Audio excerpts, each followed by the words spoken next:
Sabi nga po mga kapatid, patuloy ang panawagan ng publiko sa pagpapanagot sa mga sangkot sa korupsyon, partikular sa flood control anomaly. Nako para po mapag-usapan natin yan. At iba pang mga issue, makakasama natin si Department of Justice spokesperson Attorney Polo Martinez. Attorney, magandang gabi po sa inyo.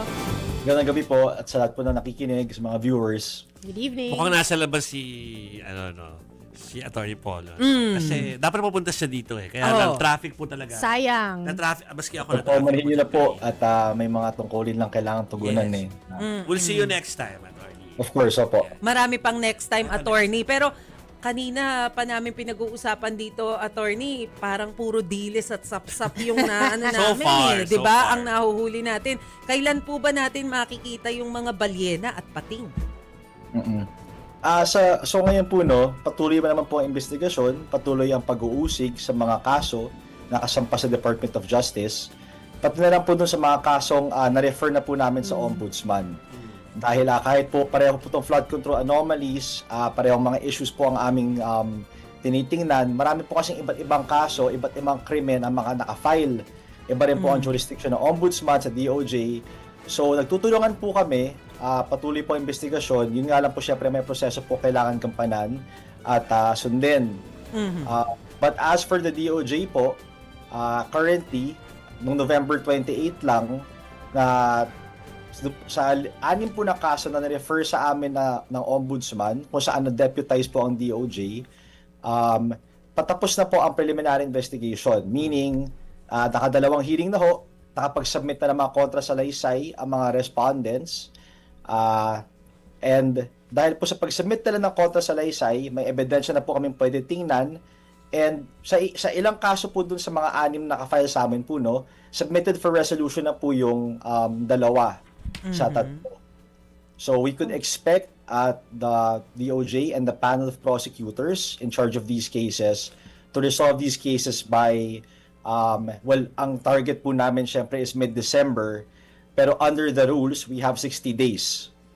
So, ayaw po namin madaliin, pero naiintindihan po namin na time is of the essence and we are doing everything in our power to expedite these cases, mindful of the urgency, but also in view of the fact na may procedure po and may timeline tayong sinusundan under the rules. Very quickly lang, attorney, yung sinabi nyo, may 6 na cases na sinabit na sa inyo yung ombudsman. 3 doon ay for resolution na, tama ba? Or resolution stage na. Yung 3 doon, ano pa po ang kulang para po mapunta na po doon sa resolution stage? What is our timeline?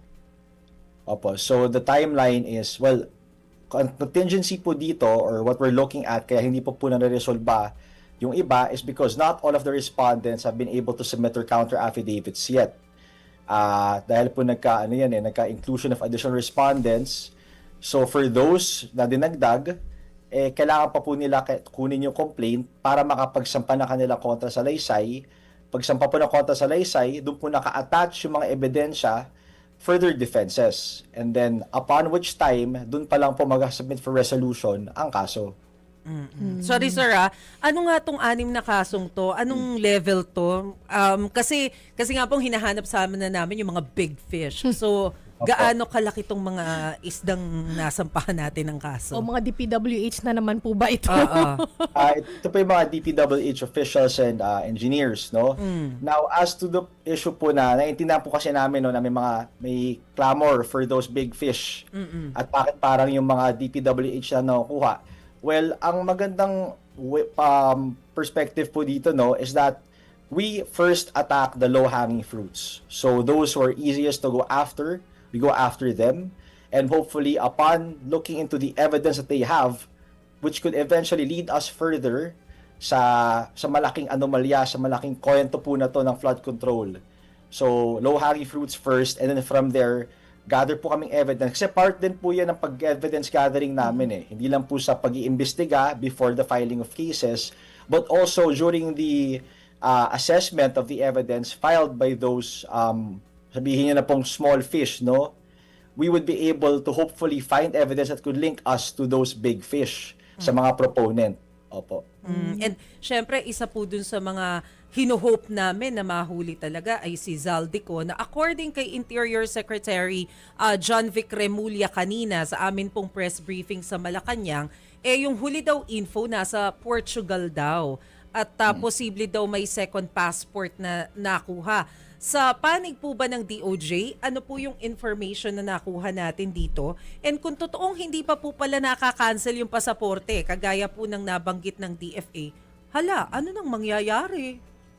Opo, so to confirm lang po, no, wala pa po kaming balita patungkol sa pag-cancel ng kanyang passport. Dahil under the rules po kasi, ang korte lamang ang may kapangyarihan na makapagkansela ng pasaporte ng isang individual. Para po magawa to, may akibat po kasi na motion na sinasampa in court invoking the grounds for which the cancellation is being prayed for by the prosecution. So you look at two things po, no? First, is there a case filed against the individual? Second, are there grounds that you could look into or invoke to be able to file the corresponding motion to have their passports canceled? At which point, the court will then have to assess the evidence at titingnan po niya kung talagang may laman to be able to cancel the passport. May laman yung motion na yon to be able to cancel the passport. Similar to what had happened to Attorney Harry Roque and Ms. Cassandra Ong.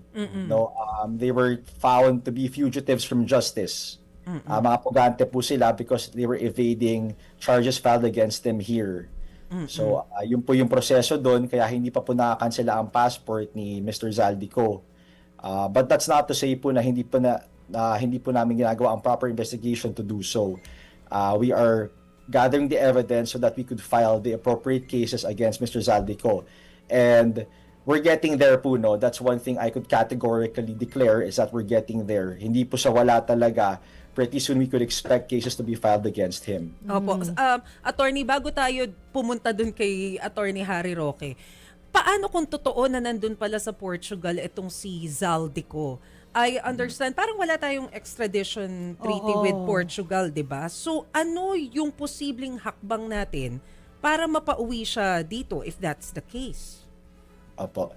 Okay, so tama po yung sinabi ninyo, ma'am, no, na wala pong extradition treaty kasi ang alam po natin ang korte po natin may kapangyarihan only insofar as it has jurisdiction over the person. At dahil na sa ibang bansa, ang mga kailangan po ng ways to get him back. What are the modes? If extradition is not available, well, there is deportation. Although ang deportation po, iba po yan sa extradition, the main distinction being, ang deportation po kasi base po yan o batay sa batas ng bansa kung saan matatagpuan ng isang individual. So, that depends on the host state, so to speak. Depende rin po yan sa prerogative nila and what grounds they could find to be able to deport such individual. But, alam po natin is there ongoing investigation against Mr. Zaldico. So, the host state may or may not use that in determining kung madedeport pong isang individual, assuming po nandun nga po talaga siya. I cannot give categorical or verified information yet as to his whereabouts dahil hindi pa po tayo sigurado, no? So, ang blue notice po, attorney, ay walang silbi ba sa Portugal? Hindi po, no. Ang blue notice po, ang kapangyarihan po niyan, or not kapangyarihan, pero ang functions po niyan is it allows the state to conduct information gathering para po talaga masuriin kung saan siya mag-imbestiga. So, that's what the mandate, no, so to speak, ng blue notice. Okay, so kahit wala po tayong extradition treaty with Portugal, they're still obligated na magbigay ng impormasyon because of the blue notice. Okay. Opo. Okay. Puntahan natin si Attorney Harry Roque, Attorney Martinez. Kasi ang kaiba, although sinabi natin na parang may mga kapareho sa mga kaso, no, ang kaibahan, unlike si Zaldico, we see his yung mga taped statement niya, no, na mga parts 1 to 100. Si Harry Roque naman, live no? Nagpapa-interview o kaya nagla-live siya ng ano niya no ng sa sarili niyang mga site ano. Isn't that frustrating for the DOJ na alam natin na fugitive na ito no, pero parang ganun ang nangyayari, Attorney Martinez, sa nakikita pa sa, although kami na naman ini-interview naman namin siya, no? Hindi naman namin inaalisan, pero yun nga, yung siya ay talagang readily available for conversations like that. Hindi ba to frustrating for the DOJ, lalo at fugitive siya at kailangan na talaga siya maibalik dahil sa mga kaso niya? Opo, no. So, there is difficulty din talaga po. We admit na dahil po sa it's liberally he's posting videos and photos of him being somewhere else which we are unsure of. Syempre, it makes the job difficult and ano rin, you could say frustrating, but we do ano po yan, nothing prevents him from doing so. Hindi naman po sa sa pinipigilan natin siya kasi wala naman talaga makakapigil sa kanya if he intends to do so. Kami naman in terms of being frustrated, alam naman po kasi natin na at least insofar as our jurisdiction is concerned, ang mga korte na po categorically idineklara na isa siyang pugante at nakanselan na po ang kanyang passport. So that goes into yung legitimacy po ng ang stay niya abroad. I wouldn't say totally frustrated dahil ano man po yan we're very professional in it. We understand na these things will do happen. So we just exercise the proper means within our own channels, within our own jurisdiction, so that we can do whatever we can, at least within our capacity. Yeah. No, and I think our courts have done that for us already so far. We're just continually working to be able to find more means to locate him and then possibly get him back here to face his charges. Locate him, pero actually nung last 'di ba, nung interim release decision, nandun lang siya sa labas ng ICC. Attorney, nakita siya nung mga kapatid natin sa media doon Yes po, opo. But the thing is kasi question is, does the Philippines have an extradition treaty with the Netherlands, for instance? Yung mga issues so he may be in one place or the other. If we know that outside the ICC pinaparig niya sarili niya, but the difficulty nga is walang extradition treaty. And then sabihin po niya na he's somewhere else. May news po 'di ba na he posted a flight ticket that he was supposedly en route to Vienna, Austria. Yes.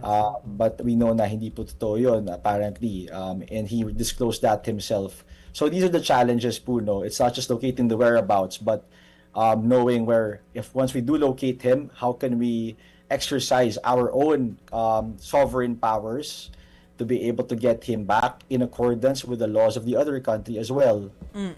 Pero yung claim niya na hindi siya pwedeng pauwiin habang pending yung kanyang petition for asylum, katanggap-tanggap ba yun? I mean, is that valid sa legal point of view ng DOJ? Well, syempre po, no, may sarili po siyang position. As an international lawyer, advocate din po siya for his own position, and he would know a lot as well to be able to raise his own defenses. Ginawa po kasi ang pagiging abogado You're an advocate for a position at a certain point in time. Depende po kung sino kliyente nyo. In this case, siya ang kliyente niya. So, he would advocate for that position. Kami naman po, we're saying na hindi lang naman po kasi yun ang in terms of his asylum request, marami po kasing pwedeng pumasok siya na legal issues.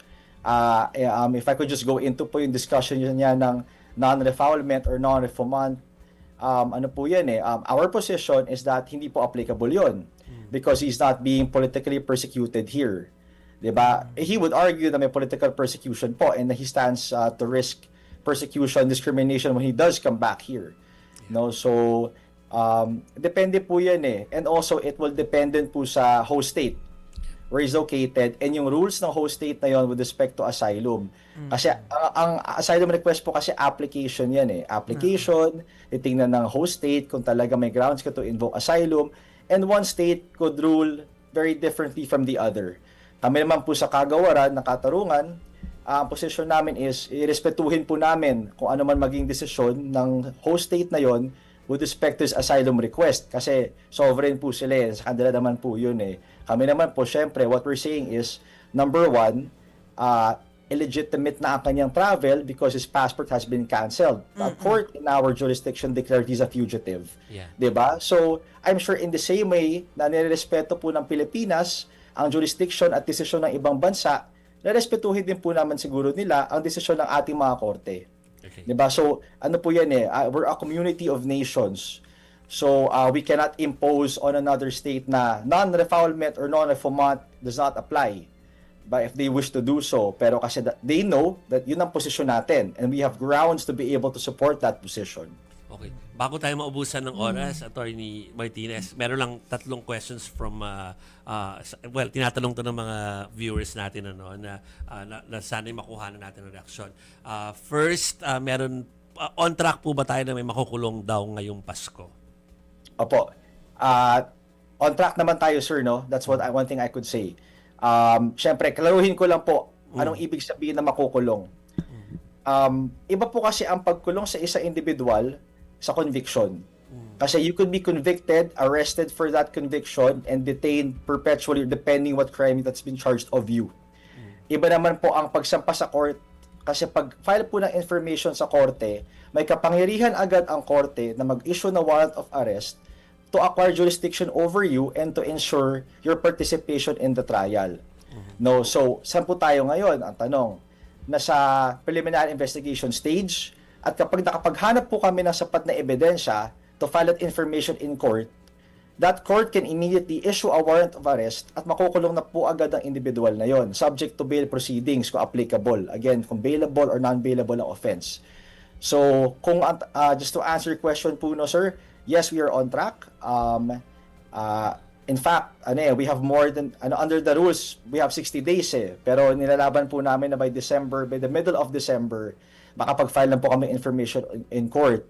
And so far, we're on the way there. No, that's one thing I could say. In fact, sir, ako ombudsman po nakapag-file na sa Sandigan Bayan Yes. Attorney Polo, yung di ko alam kung meron na kayong balita or update sa amin doon, pero yung ICC warrant daw dito kay Senator Bato, may dokumento na po ba? nawawala. Hindi natin siya nakikita lately. Oo, hindi nag-a-attend ng Senate Pagpaumahin niyo rin po, wala pa po kasing impormasyon patungkol sa warrant of arrest by the ICC. Okay. So, yun po, alam ko may request for red notice na po for Senator Bato, but as to the warrant, I cannot yet confirm that, no po, sir. Okay. Attorney, sorry, last, pahabol na lang. Yun na po. Last week po, inutos ni BBM na makipag-coordinate sa Singapore and Malaysia para mabawi yung air assets ni Zaldico. May response na po ba? May tugon na po ba yung dalawang bansa na yan na pinakausap po ni PBBM? At ano po yung naging tugon kung meron man? Pasensya na rin po, ma'am, I have not received information. At least ang department has not yet received information with respect to this. But although syempre po, the first department that will be in coordination with another country would be the Department of Foreign Affairs. So I cannot speak on their behalf. If they're in discussion with these countries po for the location of their assets, of the air assets supposedly. But kami naman po sa kagawaran, once we do receive information for purposes of transparency, we will report it. Okay. Okay. Sige po. Attorney Polo Martinez, maraming salamat po for joining us this evening. Sa uulitin, Maraming sir. salamat po. Thank you, Opo, sa attorney. uulitin. Thank In you po. person next time.